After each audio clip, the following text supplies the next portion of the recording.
पहले देखें AC generator, है ना, मतलब ये ऐसा बिजली बनाने वाला यंत्र है जो प्रत्यावर्ती धारा को बनाता है। जो घरों में हम बिजली उपयोग करते हैं ना, इसी यंत्र से बनता है। ठीक, तो हमको समझना है कि ये कैसे काम करता है। और एक डीसी जनरेटर भी होता है, तो वो दिष्ट धारा बनाता है। तो जो ट्रेन होती है, ट्रेन के अंदर जो बिजली बनती है वो कौन सी धारा होती है? दिष्ट धारा। तो वहाँ भी ज़रूरत पड़ती है जनरेटर की। और जहाँ पर ताप विद्युत केंद्र होते हैं वहाँ भी ज़रूरत पड़ती है। तो जो डीसी जनरेटर होता है उसको डायनेमो भी कहा जाता है। उसको क्या कहा जाता है? डायनेमो।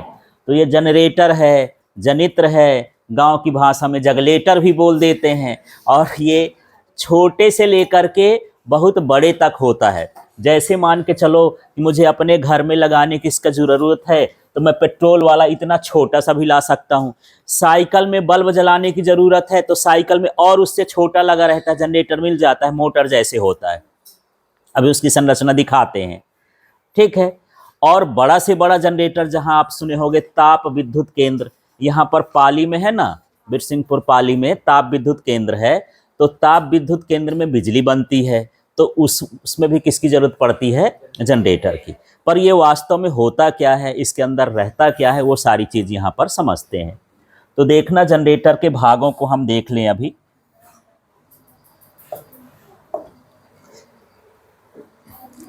हम पहले पढ़ चुके हैं ना कि जब चुंबक को कुंडली के पास लाएंगे तो उसके चुंबकीय फ्लक्स में परिवर्तन होता है और जिससे उस कुंडली में प्रेरित विद्युत वाहक बल उत्पन्न हो जाता है।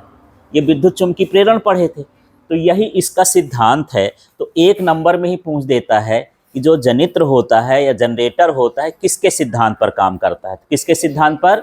विद्युत चुंबकीय प्रेरण के सिद्धांत पर। ये क्लियर हो गया? एक नंबर के लिए भी है, इसमें भी आएगा। तो इसमें सिर्फ क्या है, एक हमको कुंडली लेना पड़ता है और एक क्या करना है, चुंबक लेना पड़ता है और इसको गति कराना है। गति कराने के तरीके अलग हो सकते हैं, देखते हैं कैसे कैसे है।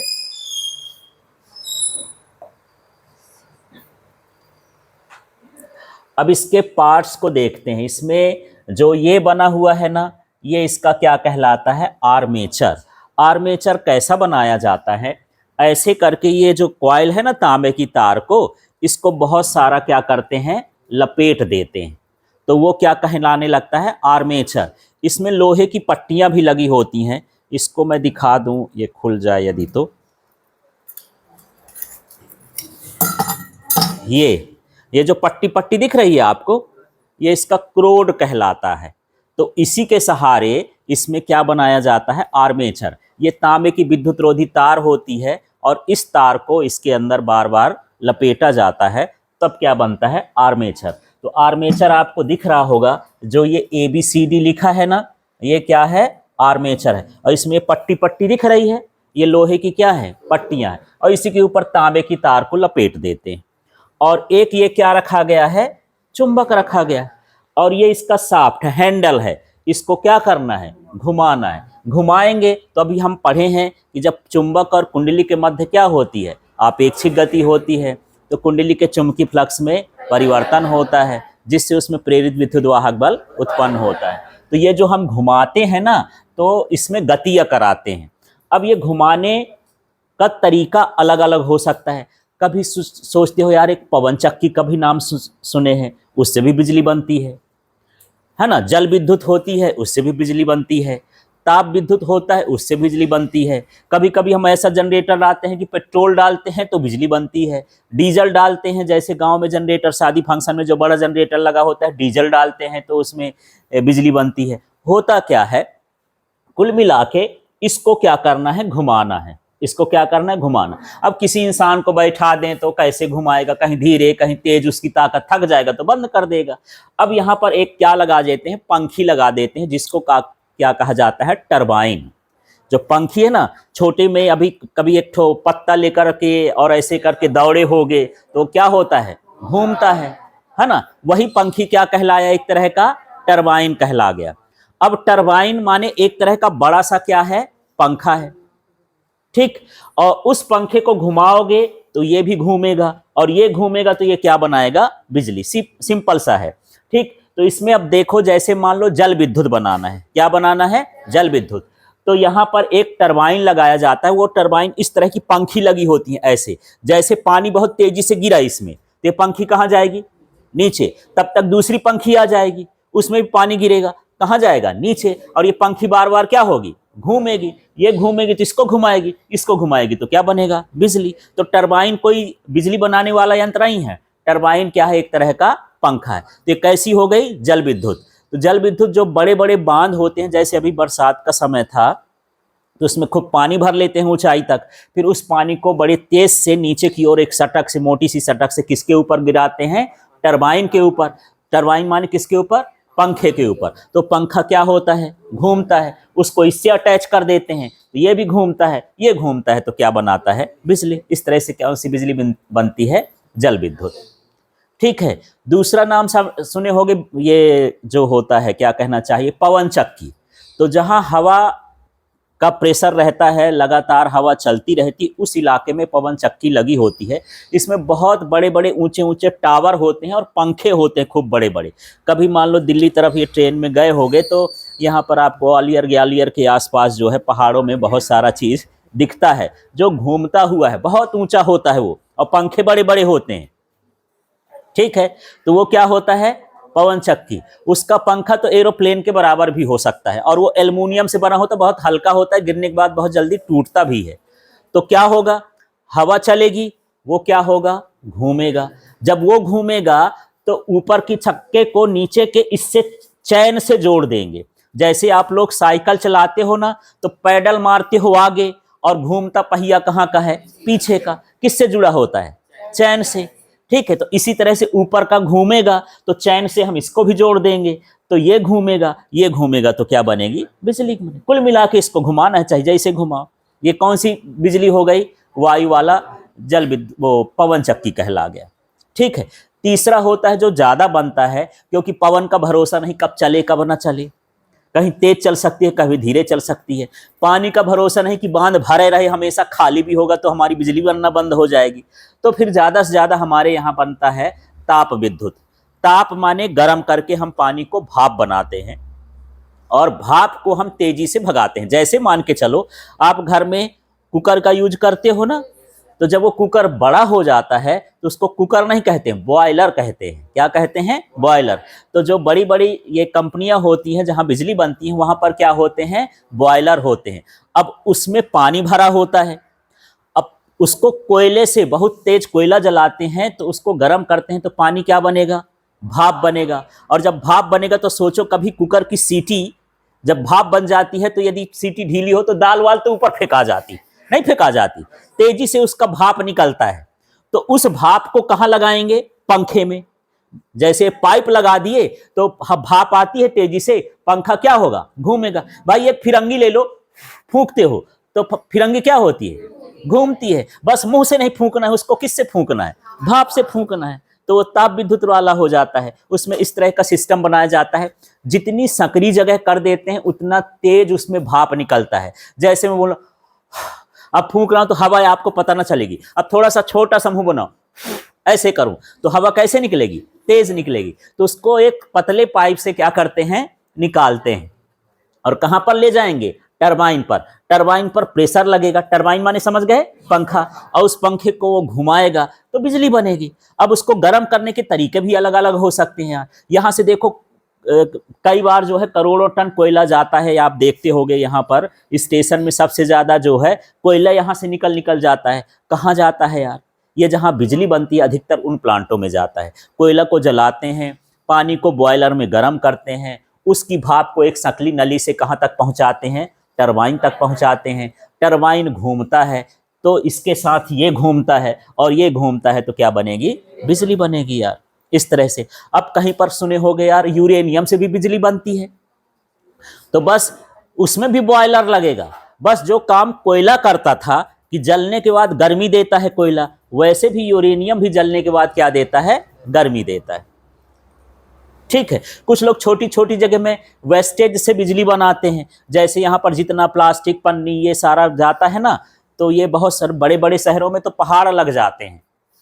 तो अब क्या करें, उसका उपयोग कैसे करें? तो उसको भी क्या करते हैं, ताप विद्युत केंद्र में ले गए, उसको जलाएंगे, गर्मी निकलेगी, पानी गर्म होगा, भाप बनेगा और बिजली बन जाएगी। इस तरह से यह बिजली बनाने का तरीका होता है।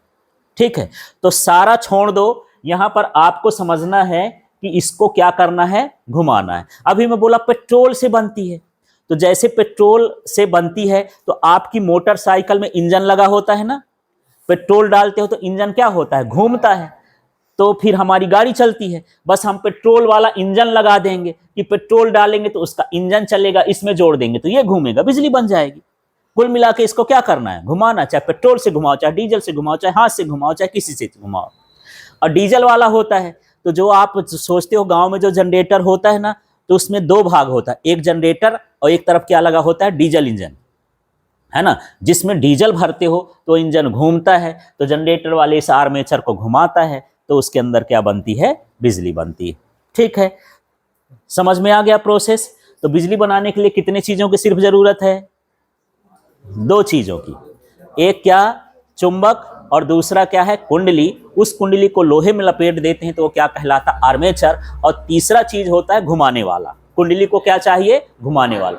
या तो चुंबक घुमा सकते हैं, यदि चुंबक वाला सिस्टम होता है घुमाने का तो कुंडली किनारे किनारे लगा देते हैं, बीच में क्या लगा देते हैं, चुंबक। लेकिन वो कठिन होता है क्योंकि चुंबक घुमाने में उसका चुंबक तो समाप्त हो जाता है, तो चुंबक को स्थिर रखा जाता है और कुंडली को क्या किया जाता है, घुमाया जाता है, तो उससे क्या बनती है, बिजली बनती है।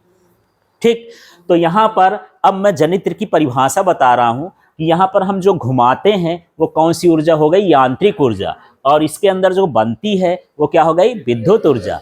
तो जो यंत्र यांत्रिक ऊर्जा को विद्युत ऊर्जा में परिवर्तित करता है उसे क्या कहते हैं, जनित्र। समझ में आ गया? तो इसको किस किस तरीके से घुमा सकते हो अब बताओ, पानी से, हवा से, ताप से, पेट्रोल से, डीजल से, और कोई भी इंजन हो जिसमें, हाँ, और आपके मोटरसाइकिल में ये लगा रहता है जनरेटर, क्योंकि जब आप चालू करते हो इंजन तो उसके साथ जनरेटर भी लगाते थे, तभी तो हार्न बजता है, उसकी लाइट जलती है ना, वो सारा बिजली बनता है ना उसके अंदर, तो उसके अंदर क्या लगा होगा, जनरेटर। ठीक है, तो हर गाड़ी, बस, मोटरसाइकिल, ट्रेन, ये सारी चीज में क्या लगा होता है, जनरेटर लगा होता है। ठीक है, जो बिजली बना करके देता है। तो चलो देखते हैं अब इसके आगे का हिस्सा क्या है। अब देख, is a rectangular coil with many turns wound around a soft iron core. It can be rotated. देखो इसको चुंबक के बीच क्या करना है, घुमाना है, और घुमाएंगे तो इसमें क्या बनेगी, बिजली बनेगी। अब आगे का हिस्सा देखना कि ये बिजली यहां तक पहुंचती कैसे है।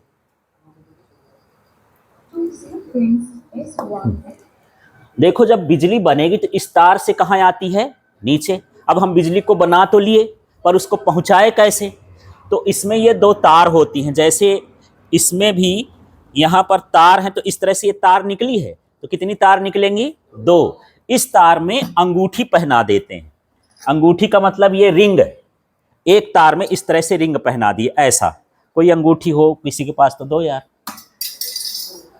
नहीं है, चलो पहनना छोड़ दिया। हाँ देखो कहाँ चली गई यार, ढूंढो ढूंढो, ठीक हो गया। चलो नहीं मिल रही है तो हम इसी से बनाते हैं, चलो मिल जाएगी कहीं। सीधा है, जैसे मान लो तार आई, उस तार को इस तरह से बना करके और इसमें से ऐसा समझ लो ये तार ऐसे जोड़ दिए, ये ऐसे, तो जो करंट आएगा तार में आएगा, तार से कहां जाएगा, इसमें रिंग में जाएगा, और रिंग के साथ एक ब्रश लगा होता है, ये कार्बन ब्रश, ये स्थिर रहता, जैसे ये घूमेगा ना, ये क्या होगा, घूमेगा, तो बिजली इसमें आई, फिर ये किस में आ जाएगी, कार्बन ब्रश में। ये जैसे मान के चलो ऐसा है, ये इसको हमेशा घूमता रहेगा, इसको क्या करता रहेगा, टच करता रहेगा ऐसे, तो जो बिजली आएगी इससे आएगी और इससे कहां चली जाती है, बाहर। तो इसमें दो तारें होती हैं, दोनों तार के साथ एक एक रिंग पहनाया जाता है, ये समझ लो, दूसरा रिंग ऐसे समझ लो, इस तरह से ये, ठीक है। तो कितनी रिंग हो गई, दो। तार आके इसमें एक ठो जुड़ेगी और एक तार इसमें ओके जुड़, और दोनों तार में क्या लगेगा, कार्बन ब्रश, ठीक है। तो कार्बन के ब्रश होते हैं, जैसे आप ब्रश करते हो उस तरह से ब्रश नहीं होते, थोड़ा सा जैसे आपका ये क्या कहना चाहिए, पेंसिल है ना, तो पेंसिल में काला काला होता है ग्रेफाइट, उससे बने होते हैं ये। तो इसको टच करते रहते, कभी कभी ये घिस भी जाते हैं चलते चलते, तो इनको फिर निकाल दिया जाता है। तो क्या होगा, उधर से कितनी तारें आई, 2, दोनों तार के साथ क्या जोड़ दिए, रिंग जोड़ दिए। अब ये रिंग उसके साथ क्या होगा, घूमेगा कि रुका रहेगा, घूमेगा। और ये बगल में दोनों रिंग के साथ क्या जोड़ दिए हैं, ब्रश।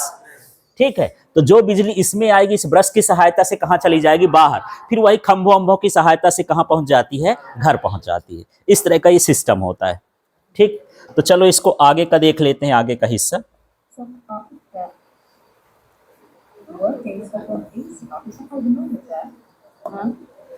अब देखो इसमें बिजली तो बन रही है, तो एक बार इसका कांटा इधर जाता है और एक बार कांटा इधर आ जाता है। ठीक है, प्रत्यावर्ती धारा वही है जिसका मान क्या होता है, बदलता रहता है, उसको हम क्या बोलते हैं, प्रत्यावर्ती धारा। अगला चैप्टर यही चालू होने वाला है, यहाँ से पैदा हो रहा है, अगला वाला पढ़ेंगे अब, प्रत्यावर्ती धारा। तो इसमें जो धारा की दिशा होगी यार, दाएं हाथ से ज्ञात करेंगे कि बाएं हाथ से, दाएं। धारा की दिशा किससे ज्ञात करते हैं, दाएं हाथ से ज्ञात करेंगे। तो देख लो इसमें कैसे कैसे ये देखो, जैसे जैसे घूमेगा ये करंट इसमें क्या हो रहा है, बन रहा है। ये देखो इसमें करंट आता होगा, इससे टच होके ये बाहर, चाहे हम इसको घरों में ले जाएं चाहे जहां ले जाएं। ठीक ठीक। अब एक चीज आपको और देखना कि इसका मान कब अधिकतम होता है और कब न्यूनतम होता है। तो चलो अब इसकी भाषा करते हैं, फिर अभी लिखेंगे थोड़ी देर से चित्र बना के। तो जनरेटर क्या है, जो यांत्रिक ऊर्जा को विद्युत ऊर्जा में बदलता है। परिभाषा क्लियर हो गई, जो यंत्र यांत्रिक ऊर्जा को विद्युत ऊर्जा में, उसे जनरेटर कहते हैं। फिर सिद्धांत और कार्यविधि है ना, तो यह विद्युत चुंबकीय प्रेरण के सिद्धांत पर कार्य करता है। पहली लाइन यही होगी, क्या, हाँ। अब इसको समझना, जब आर्मेचर को चुंबक के बीच वामावर्त दिशा में घुमाया जाता है, वामावर्त माने एंटी क्लॉकवाइज, घड़ी के विपरीत दिशा में। ठीक है, तो ये किस दिशा में घूम रहा है, वामावर्त दिशा में घूमता है। ठीक है, तो फ्लेमिंग के बाएं हाथ के नियमानुसार अभी देखेंगे इसमें, ये फ्लेमिंग के बाएं हाथ के नियमानुसार करंट कहाँ जाएगा, ऊपर की ओर जाएगा। तो अब अलग से चित्र बना देता हूं और उसको समझते हैं। ठीक, इसको हटा दो, अब समझ में आ गया इसकी। ठीक, एक चीज ये देखना है, ये देखना है, जैसे ये बीच में आएगा, माने ऐसे लंबवत हो जाता है तो उसका मान क्या होता है, 0, और जब ऐसे हो जाएगा समांतर तो उसका मान 10-20 होगा। फिर से यही देखना है, क्योंकि एक लाइन आएगी जो आपको समझ में नहीं आएगी फिर। तो यहाँ पर देखना है कि जब आर्मेचर चुंबक के क्या हो जाएगा, लंबवत, तो इसका मान क्या रहेगा, 0, और जब समांतर हो जाएगा तब क्या हो जाएगा, अधिकतम। ये देखना है आपको। ये देखो, ये लंबवत हुआ, ये किस कंडीशन में हो गया, 0। ये समांतर हुआ, इसका मान क्या हो गया, बढ़ गया। तो जब ये लंबवत होता है इसका मान क्या होता है, 0, और समांतर हो जाता है तो कैसा हो जाता है, अधिकतम हो